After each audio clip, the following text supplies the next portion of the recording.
Dito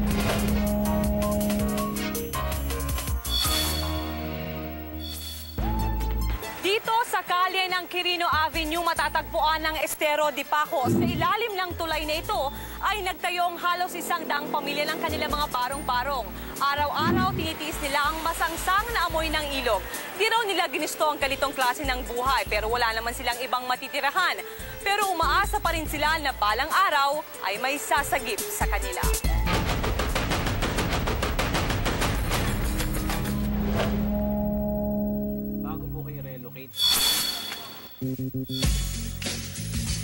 Isa sa pinakamatagal nang naninirahan dito si Aling Benilda Seroy. Mahigit 2 dekada na sila ditong mag-asawa, kasama ang kanilang 5 anak. Naubusan na raw sila ng pwesto na makapagtayo ng barong-barong sa gilid ng estero, kaya dito na lamang sila sumiksik sa ilalim ng tulay. Gran po! Dahil sa sobrang sikip, nahirapan akong pasukin ang bahay ng pamilya Seroy. Lakad bibi ang dapat gawin para hindi ka mauntog. Ang maliit na bahaging ito lamang ang teritoryo ng pamilya Seroy. Yung dito na lang din, sinakop na lang namin para magkasya kami.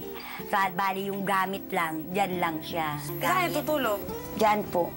Dito? Dyan yan, lapad na yan. Ito kumbaga yung tulugan? Opo, yan. Ito lalagay ng gamit? Oo. Saan ho ang inyong CR? Bali doon lang po.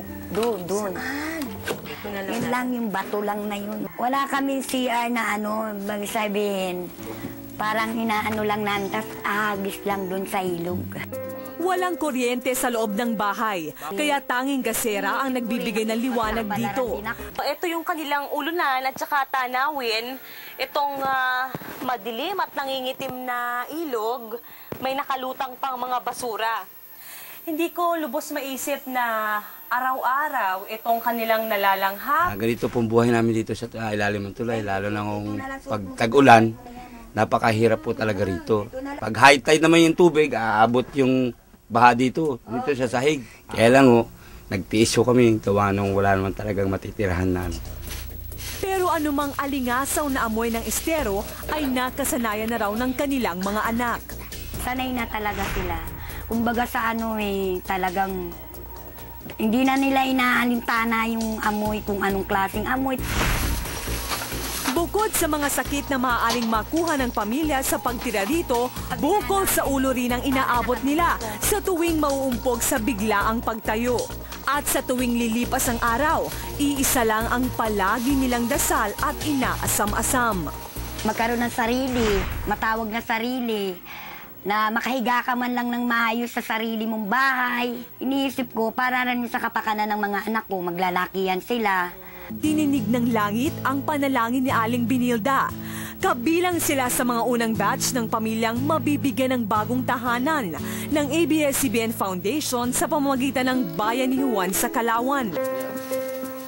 Sa loob na mahigit 20 taon, sa wakas ay makakawala na ang pamilya Seroy sa hawlang kumupkop sa kanila. Bye-bye, mauna ka sa inyo lahat. Sa araw na ito, 9 na pamilya munang ililipat sa Calauan.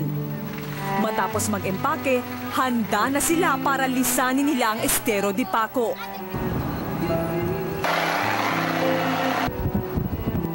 Maya-maya pa ay narating na namin ang bayan ni Juan sa Calauan. Tatanaw ko na.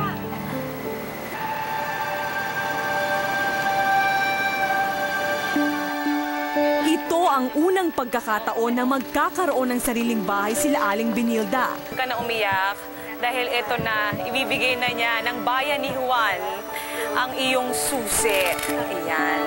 O sige na, pakbuksan na natin. Pasok na tayo.